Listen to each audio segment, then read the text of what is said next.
jawabannya? Hatiku, pikiranku, press, bisa? Bisa, Bu. Oke, kita ulang. Bagaimana kabarnya hari ini? Hatiku, pikiranku, press. Sekarang sebelum pembelajaran dimulai, marilah kita berdoa bersama-sama. Berdoa menurut kepercayaan masing-masing. Mulai. Bismillahirrahmanirrahim. Amin. Oke, adik-adik semua. Hari ini siapa yang tidak hadir? Hadir semua? Hadir, Bu. Oh, Merlin. Kemana Merlin? Sakit, Bu. Oh, sakit. Semoga Merlin, Merlin sembuh ya. Sebelum kita memulai pembelajaran hari ini, marilah kita bersama-sama menyanyikan lagu nasional Garuda Pancasila. Anak-anak ibu dimohon untuk berdiri ya. Ya, Bu.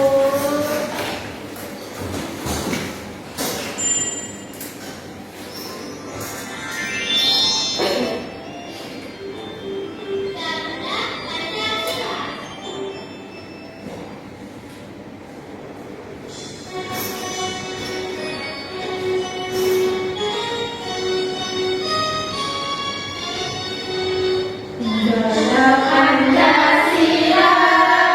Ayo,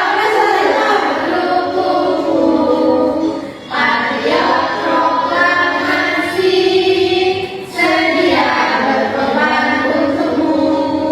Pancasila dasar negara, adil makmur sentosa, libat di bangsaku. Ayo maju, ayo maju, ayo maju. gimana? Udah semangat? Udah, Bu.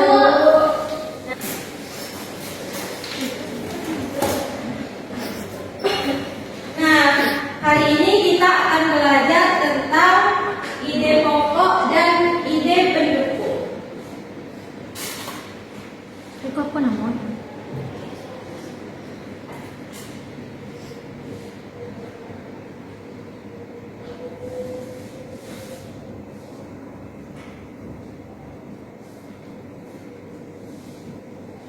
Di sini anak-anak ibu tahu nggak apa itu ide pokok dan ide pendukung? Ide saling didukung. Salah. Nah, nanti setelah belajar ide pokok ini kita akan mengetahui identifikasi ide pokok dan ide pendukung. Nah, anak-anak ibu semua pasti sering bingung kan yang mana yang itu yang ide pokok dan yang mana yang itu yang ide pendukung. Sekarang kita akan mempelajari dan serta menemukan di mana letak ide pokok dalam satu paragraf dan di mana letak ide pendukung dalam suatu teks cerita. Oke, sekarang ibu ada sebuah teks cerita. Siapa anak-anak ibu yang bisa ke depan membaca teks ini? Anissa, coba ke depan. Yang lain coba perhatikan ke depan ya. Rencana pagi lumpur dikarenakan jebolnya tanggul situ Gintung yang berlokasi di Tangerang Selatan, menimbulkan berbagai macam penyakit bagi penduduk di sekitar. Beberapa penyakit di antaranya ialah diare, demam berdarah, tifus, dan demam pikiran. Oke, silakan duduk. Sekarang ibu tanya, pada teks cerita tersebut, di manakah letak ide pokoknya? Ayo, siapa yang tahu? Bencana banjir, Bu. Bagus, Sarifah. Terus letak ide pendukungnya di mana? Tiara tahu? Iya, Bu. Nggak tahu? Di bagian macam-macam penyakit, Bu. Ya, betul. Nah, letak ide pokok di dalam teks tersebut adalah pada bencana banjir. Di situ kan menjelaskan tentang mengenai penjelasannya itu mengenai bencana banjir, bagaimana macam-macam penyakit yang dialami oleh penduduk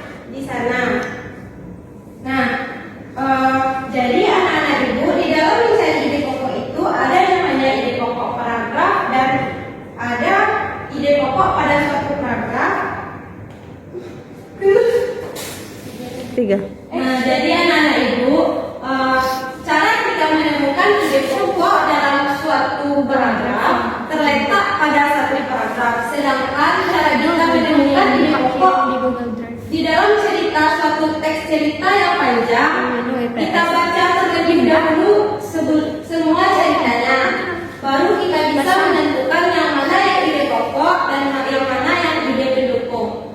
Sampai di sini anak-anak ibu sudah paham? Sudah tahu. Kok nggak semangat? Kita ice breaking dulu ya? Ya, Bu.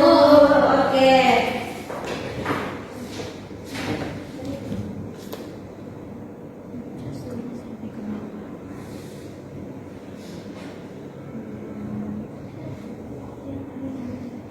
Kita ice breaking tepuk semangat ya. Ayo berdiri semuanya.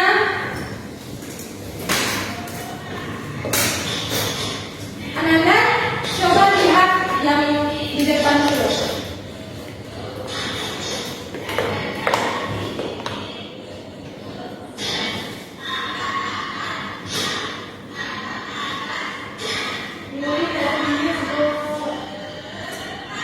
Oke, kita praktekin ya. Ya, Bu.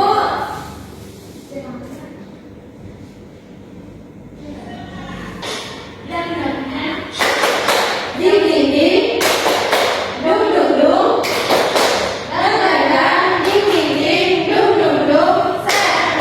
Aha aha aha aha aha semua. Oke, gimana ya Pak semangat?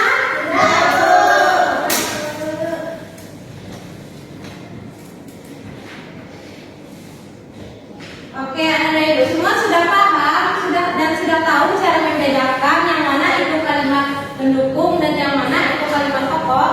Nah, Bu. Sekarang ibu akan membagi anak-anak ibu semua dalam beberapa kelompok.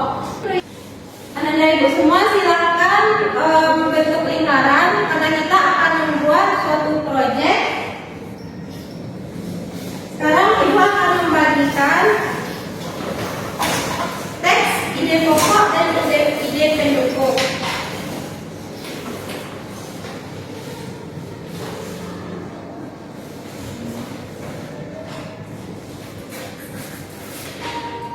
Tugas Ananda membaca teks yang mana yang ide pokok dan yang mana yang ide pendukung di dalam teks cerita ini. Kemudian Ananda tempel di styrofoam yang sudah ibu sediakan. Paham? Paham, Bu. Oke, ibu beri waktu 10 menit untuk pengerjaannya ya. Baik, Bu.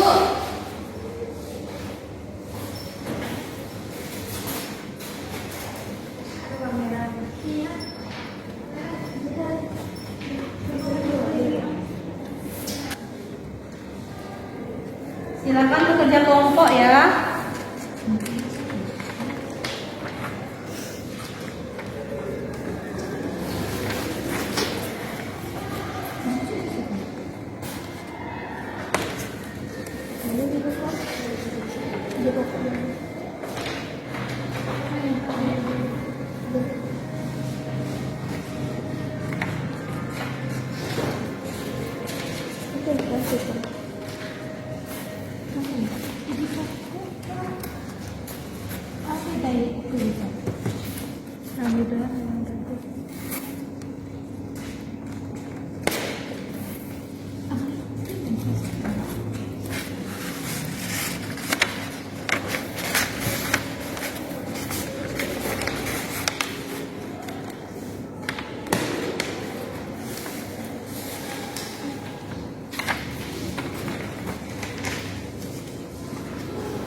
Sudah selesai, Bu.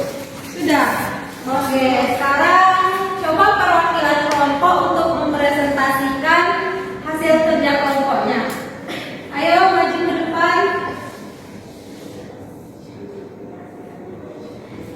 Ayo Sarifah.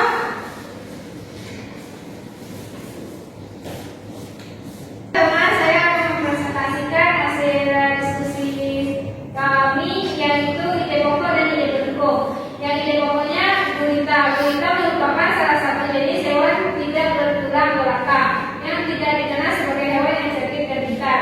Nah, dari gurita sampai pintar itu adalah ide pokok.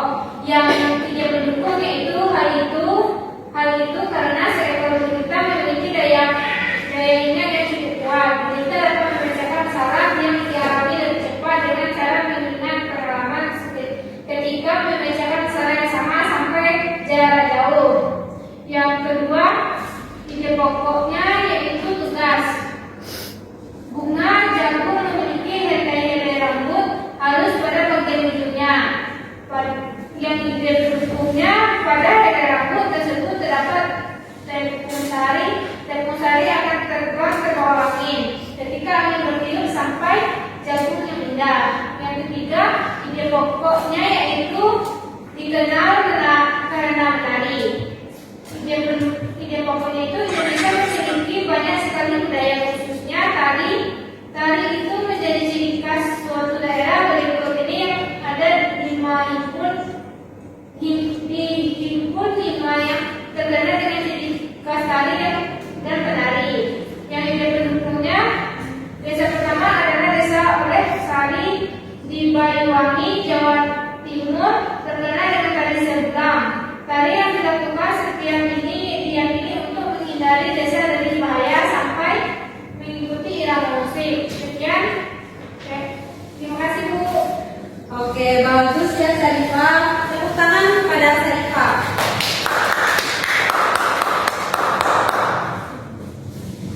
Sekarang anak-anak ibu semua sudah tahu kan bagaimana cara mencari ide pokok dan ide pendukung? Sudah, Bu.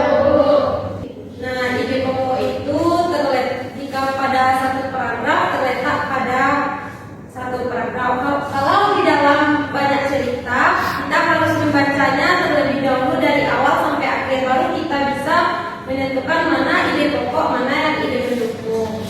Baiklah, anak-anak ibu semua, karena jam pelajaran hari ini kita sudah habis. Ibu tutup pembelajaran hari ini dengan membaca hamdalah.